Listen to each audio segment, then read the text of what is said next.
Assalamualaikum warahmatullahi wabarakatuh. Perkenalkan, saya Siti Nurhaliza, peserta pendidikan dan pelatihan dasar CPNS Angkatan 69 tahun 2022 di Kabupaten Sidoarjo. Pada kesempatan ini, saya akan menceritakan Learning Journal materi Agenda 2, yaitu nilai-nilai berakhlak. Apa sih maksudnya berakhlak? Jadi, berakhlak artinya nilai-nilai yang harus dimiliki oleh kita sebagai ASN. Sebagai ASN, kita harus berorientasi pelayanan. A. Akuntabel. K. Kompeten. H. Harmonis. L. Loyal. A. Adaptif. Serta K. Kolaboratif. Bagaimana sih penerapan masing-masing nilai berakhlak itu? Penerapan berorientasi pelayanan, yaitu memahami dan memenuhi kebutuhan masyarakat, ramah, cekatan, solutif dan dapat diandalkan, serta melakukan perbaikan tiada henti. Penerapan nilai yang kedua yaitu akuntabel. Kita harus melaksanakan tugas dengan jujur, bertanggung jawab, cermat, serta disiplin dan berintegritas tinggi dan tidak menyalahgunakan kewenangan jabatan. Penerapan nilai kompeten, kita harus senantiasa meningkatkan kompetensi untuk menjawab tantangan yang serba berubah, serta mau membantu orang lain yang belajar. Kita juga harus melaksanakan tugas dengan kualitas yang terbaik. Penerapan nilai harmonis diaktualisasikan dengan menghargai setiap orang apapun latar belakangnya, serta suka menolong orang lain. Untuk loyal, penerapannya memegang teguh ideologi Pancasila dan Undang-Undang Dasar 1945, setia kepada NKRI dan pemerintahan yang sah, menjaga nama baik ASN, pimpinan, instansi dan negara, serta menjaga rahasia jabatan dan rahasia negara.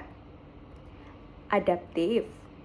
Sebagai ASN, kita harus cepat menyesuaikan diri menghadapi perubahan dengan terus berinovasi dan mengembangkan kreativitas.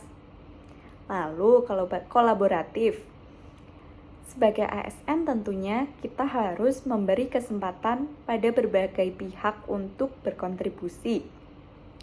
Kita juga perlu menggerakkan pemanfaatan berbagai sumber daya untuk tujuan bersama. Nah, selain itu kita juga membahas terkait penerapan nilai-nilai berakhlak di masing-masing OPD. Misalnya di Badan Pelayanan Pajak Daerah. Penerapan berorientasi pelayanan. Salah satu contoh dari penerapan nilai berorientasi pelayanan di kantor ini adalah dengan adanya aplikasi Pajak Daerah Sidoarjo. Aplikasi ini memungkinkan wajib pajak untuk mengakses surat pemberitahuan pajak terutangnya tanpa menunggu penyampaian oleh petugas.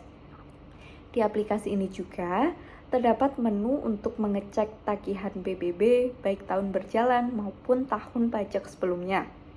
Tidak hanya itu, wajib pajak juga dapat mengetahui pergerakan berkas apabila ia mengajukan permohonan melalui menu e-Monkas. Jika ada pelanggaran yang dilakukan oleh petugas pajak, juga dapat diadukan melalui menu pengaduan. Penerapan akuntabel.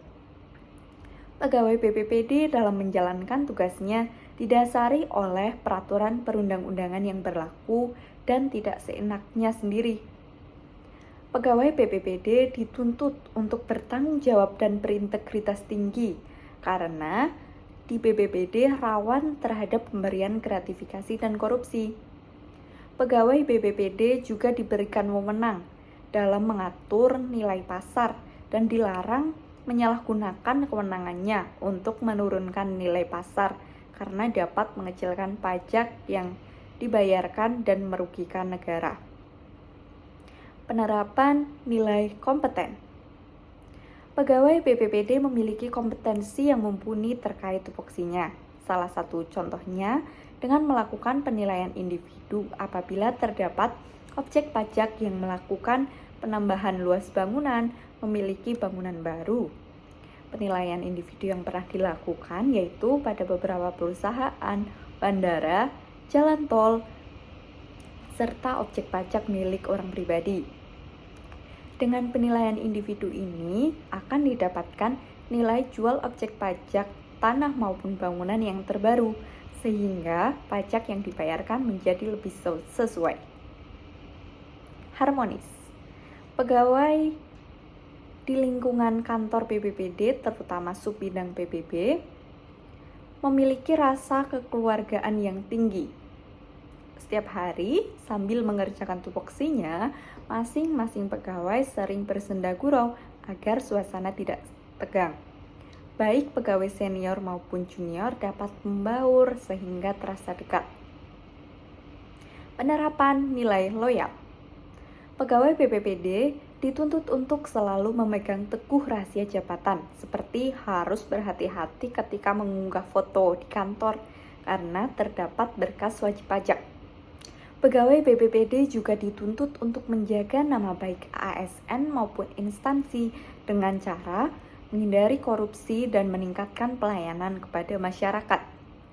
Setiap hari Senin juga selalu diucapkan Panca Prastya Korpri dan menyanyikan lagu kebangsaan agar memupuk rasa nasionalisme terhadap NKRI.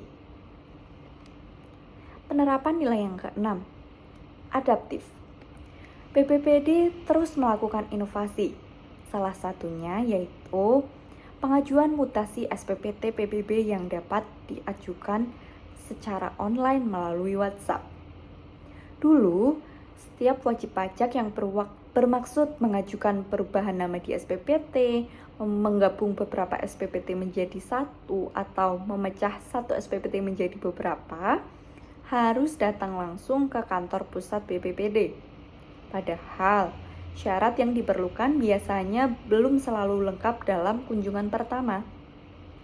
Sementara itu, wajib pajak berasal dari berbagai daerah yang belum tentu mudah untuk menjangkau letak kantor BPPD yang berada di pusat kota. Ini tentunya sangat menyusahkan, karena wajib pajak harus berkali-kali kembali mengambil berkas persyaratan, melengkapinya, kemudian menyerahkan ke petugas pelayanan. Oleh karena itu, BPPD kini menyediakan pelayanan melalui WhatsApp yang tentunya lebih familiar untuk banyak orang. Penerapan nilai yang terakhir yaitu kolaboratif. BPPD melakukan kolaborasi dengan pihak desa sekabupaten untuk melakukan penyampaian SPPT bagi ketetapan di bawah 2 juta rupiah. Biasanya, SPPT yang disampaikan oleh petugas secara langsung memerlukan waktu tiba lebih lama. Kolaborasi ini tentunya memudahkan petugas serta wajib pajak dapat segera mendapatkan SPPT-nya untuk dibayarkan. Selain itu, terdapat kolaborasi dengan pihak badan usaha milik desa, yaitu berupa pembayaran yang dapat difasilitasi oleh BUMDes melalui aplikasi Sipandai. Wajib pajak dapat dengan mudah membayarkan pajaknya melalui BUMDes yang terletak di desanya. Sekian Learning Journal kali ini.